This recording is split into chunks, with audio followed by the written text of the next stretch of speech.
बात करेंगे हिंदी निबंध पर। हिंदी निबंध।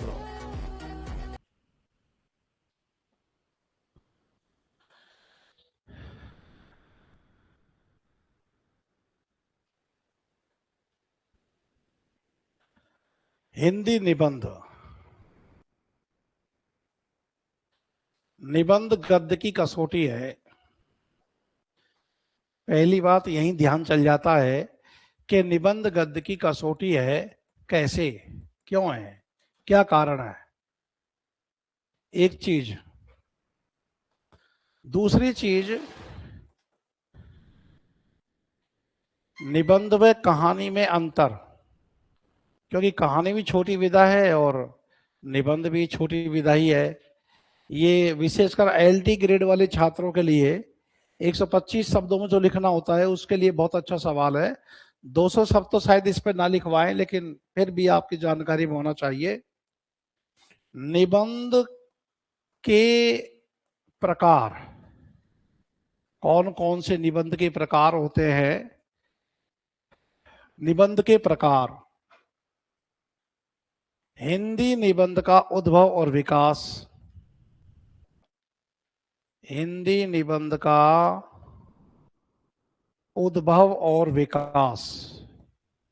हिंदी निबंध के उद्भव और विकास को हम 4 भागों में बांट सकते हैं मोटे तौर पर। 4 भाग ये होंगे। भाग 1, भारतीय हिंदू युग। इसलिए सवाल ही बनता है भारतीय हिंदू युग के निबंधों की विशेषता। 1857 ईस्वी से 1900 ईस्वी का जो समय है ये भारतीय हिंदू युग के नाम से जाना जाता है।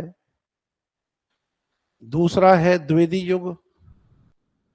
द्विवेदी युग में भले ही नाटक साहित्य का उतना विकास नहीं हुआ, लेकिन निबंध बहुत अच्छे अच्छे लिखे गए। द्विवेदी युग के समय की बात की जाएगी तो द्विवेदी युग का समय 1900 ईस्वी से लेकर के और 1918 ईस्वी। 18 मान लो, हालांकि सरस्वती के संपादक तो ये 20 तक रहे, पर आप द्विवेदी कालीन कविता के साथ साथ निबंध को भी याद रख लो। एक शुक्ल युग है। शुक्ल युग शुक्ल जी के नाम से, शुक्ल जी का सबसे अधिक योगदान निबंध में है, आलोचना में है, तो शुक्ल युग के नाम से है एक। हाँ, शुभ संध्या मनीषा और सभी विद्यार्थियों को। और शुक्ल युग का समय हम मानकर चलेंगे, आप ले लो 1918 से। वैसे इसको 1920 तक खींचते हैं लोग कि भाई सरस्वती के संपादन कार्य में महावीर प्रसाद द्विवेदी का युग था, तो 20 भी लिखा मिल जाता है कई जगह। और 1819-20 से मानकर चले तो 1940 तक मान लो। रामचंद्र शुक्ल का 1941 में देहांत हो गया था।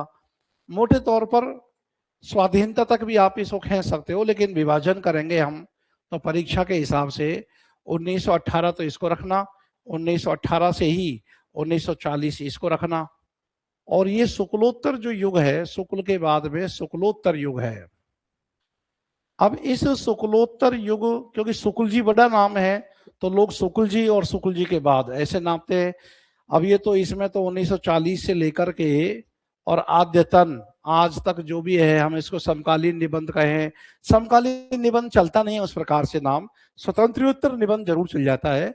तो जिसको हम शुक्लोत्तर निबंध कह रहे हैं वही स्वतंत्रोत्तर निबंध भी है। हाँ, बहुत सारे नीलम वहाँ हॉस्टल है, मैं तो ये कह रहा हूँ वहाँ जाओ। और यदि अकेले ही जा रहे हो, देखो भाई कुणबे के साथ में हो जब तो लग्जरी जगह रुकना जिससे अच्छी फीलिंग आए। अकेले ही जा रहे हो सांडों की तरह, आज जैसे हम बैग उठा के निकल जाया करते थे ऐसे ही अकेले हो तो यूथ हॉस्टल बढ़िया है। बढ़िया का खाना खाओ, एक टोकरी भर मिट्टी वाली झोंपड़ी मिलेगी वहाँ। अब बढ़िया, बड़े बड़े 5 स्टार होटलों में वो स्वाद नहीं आता जो चूल्हे की रोटी का स्वाद वो बुढ़िया दे जाती है। पता नहीं वो आज से 15-20 साल को या आज का जमाना के हैं कि हम 2007 से लेकर के और 2012 तक के मेंस लिखे हैं, इंटरव्यू दिए हैं।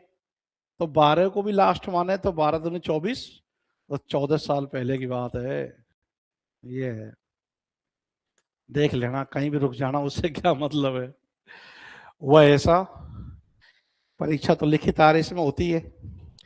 मेरा प्रिय पसंदीदा सब्जेक्ट का एग्जाम होना था इतिहास का। इतिहास का फर्स्ट पेपर होना था। मेरी आदत होती है कि जब पेपर मेंस देने जाता हूँ तो पूरा तो पढ़ ही लेते हैं। सुबह सुबह जब अर्ली मॉर्निंग उठ के नहाते हैं, स्नान करते हैं, 3-4 घंटा पहले उठ ही जाते हैं ना, सुबह तो 5 बजे ही उठ जाते हैं। पेपर भी 9 बजे से पहले तो क्या ही होता है। तो उठ के सिलेबस देखा, एक बार सिलेबस को मैं साथ में चिपकाए डोलता हूँ। कहीं भी जाओ सिलेबस को हमेशा अपने साथ रखो।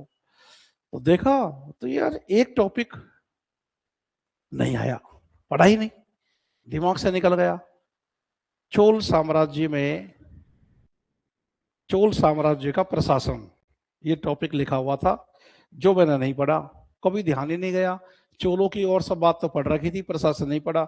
अब तुम्हारी तरह मैंने क्या किया, मैं रोने लग गया। पहले जोर जोर से रोया 10 मिनट भयंकर हाँ करके, आंसू टपकाए, हाँ मेरा तो रह गया, ये छूट गया, तो मेरे को अभी तक मिला क्यों नहीं था, बेवफा सवाल। फिर मैंने, मैटर तो सब रहता ही है, फिर मैंने उसमें रेक्टिफिकेशन लगाया।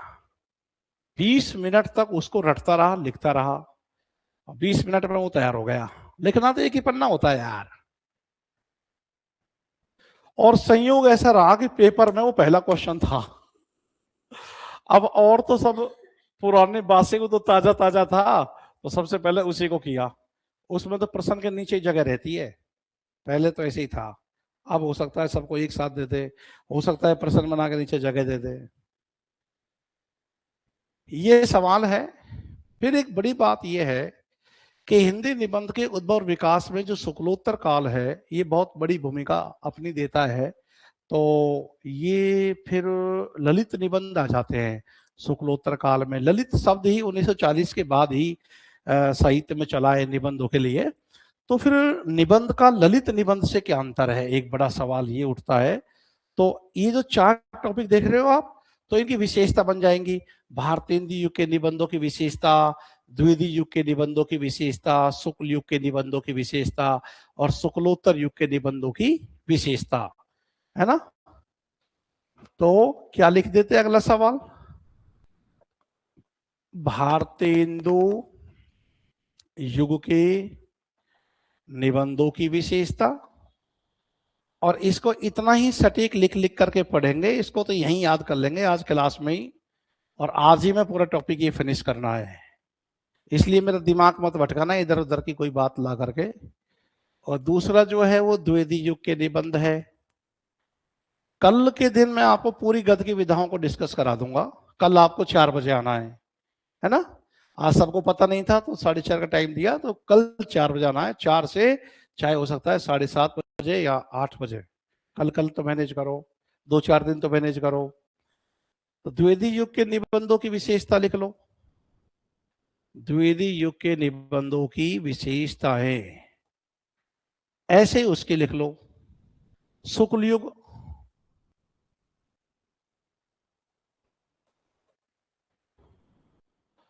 शुक्ल युग के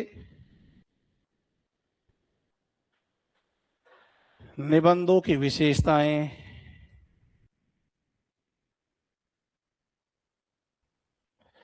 और शुक्लोत्तर युग, शुक्लोत्तर युग के निबंधों की विशेषताएं। जब ये निबंधों की विशेषता हो गई है, तो 4 निबंधकार हमें ऐसे चाहिए जो स्पेशल डिमांड करते हैं। 4 निबंधकार कौन कौन से होंगे, रामचंद्र शुक्ल, हजारी प्रसाद द्विवेदी,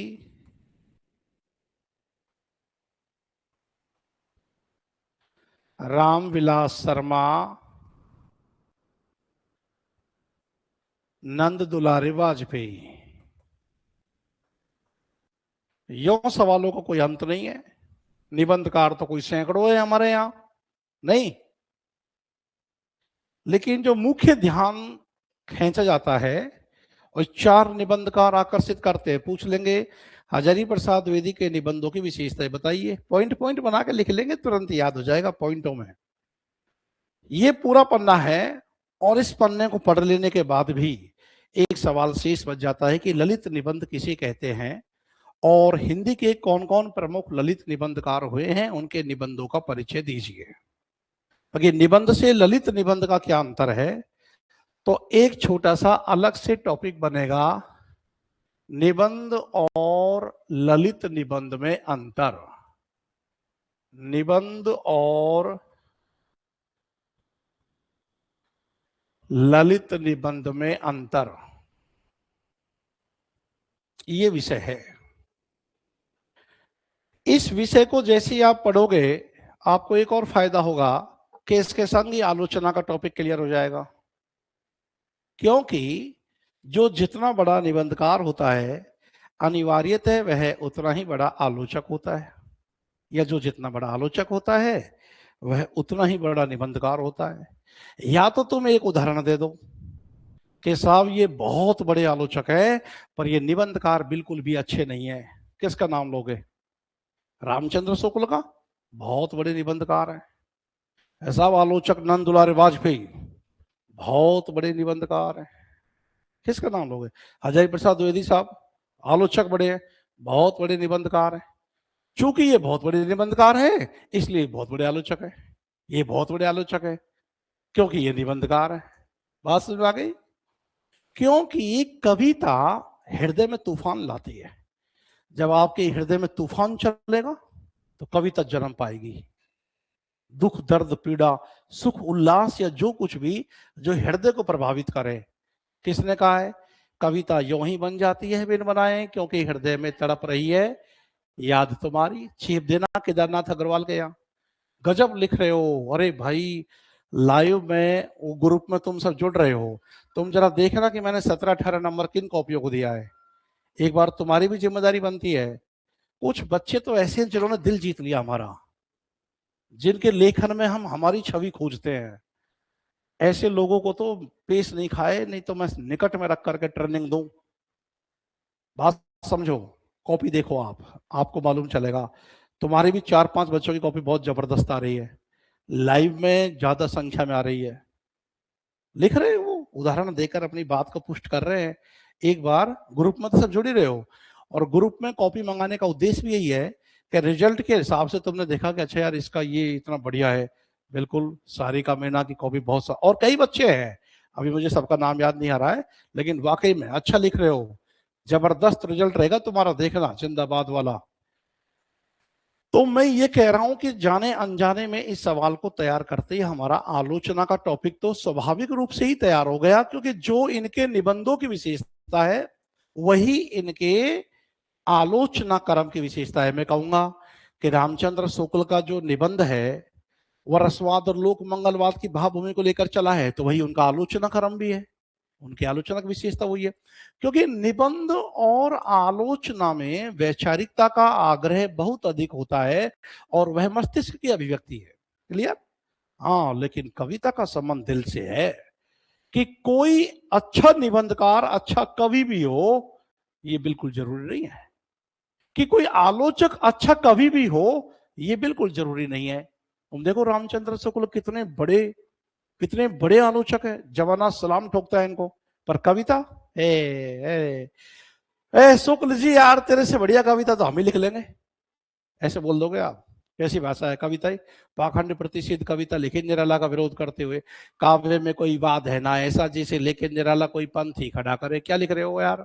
कोई तुकबंदी नहीं है, प्रवाह नहीं है, संगीत नहीं है, बस फॉर्मेलिटी पूरी की है, चलो कविता भी लिख दे। वैसे कविता का नाम ही है हृदय का मधुर भार, ऐसा लिखकर हृदय का भार ही उतारा है उन्होंने, कोई दम नहीं है। हाँ, एक आलोचक तो है जो आलोचक भी है और कवि भी ऐसा कि छायावाद के कवियों को टक्कर दे दे, राम कुमार वर्मा, वो तो है। लेकिन मैंने क्या कहा कि किसी में कवि प्रतिभा हो और मस्तिष्क की निर्णय की क्षमता भी वो उतनी रखे जरूरी नहीं है। एक अच्छा कवि एक अच्छा निबंधकार हो ये जरूरी नहीं है, एक अच्छा कवि एक अच्छा आलोचक हो ये जरूरी नहीं है। हाँ, लेकिन ये जरूरी है कि निबंध और आलोचना, आप देखिए जितने भी हिंदी के बड़े बड़े आलोचक हैं इनकी आलोच की क्षमता दिखलाई कहां देती है? निबंधों में। रामविलास शर्मा एक बड़े मार्क्सवादी आलोचक है, आप इनके निबंध पढ़ो, आपको पूरा आलोचनात्मक मार्क्सवाद का पूरा प्रभाव, पूरी शिद्दत से आलोचना दिखाई देगी। इसलिए शब्द ही चलता है आलोचनात्मक निबंध, है ना, ये चीज है। तो गद्य की कौन सी विधा दोनों एक दूसरे के आमने सामने हैं, आलोचना और निबंध। प्रेमचंद के बारे में आप कहोगे कि प्रेमचंद क्या है, तो प्रेमचंद तो बेसिकली कथाकार हैं।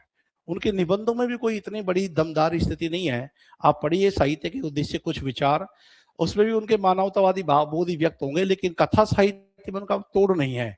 निबंधकार के रूप में, नाटककार के रूप में प्रेमचंद को कौन जानता है? अरे पूछते ही हैं यार कौन कौन से नाटक लिखे, नाटक भी लिखे क्या यार प्रेमचंद ने? अरे प्रेमचंद ने कौन कौन से निबंध लिखे हैं? अरे निबंध भी लिखे हैं क्या यार? प्रेमचंद से ज्यादा बेहतरीन निबंध तो छायावादी रचनाकारों ने लिखा है। निराला ने लिखा है, पंत ने लिखा है, महादेव वर्मा ने हालांकि संस्मरणात्मक निबंध ज्यादा लिखे हैं, है ना। प्रसाद ने काव्य कला और अन्य निबंध कितना अच्छा लिखा। महादेव वर्मा के निबंध पढ़िए आप, पूरा स्त्री विमर्श उठ करके डायरेक्ट बैठ गया है, श्रृंखला की कड़िया। खैर जो भी है, तो कुल मिला के मैं कहना ये चाह रहा हूं कि निबंध के साथ ही मैं आज आलोचना को भी डिस्कस करूंगा, क्योंकि सटीक लिखेंगे, ज्यादा इसमें लिखने की संभावना है नहीं है। और आलोचना का टॉपिक भले ही टीजीटी में नहीं है, पीजीटी में है, लेकिन देख लेना, क्योंकि आलोचना भी पढ़ोगे तो उससे भी निबंध ही विकसित होगा। चलो, ये सवाल तैयार हो चुका है हमारा।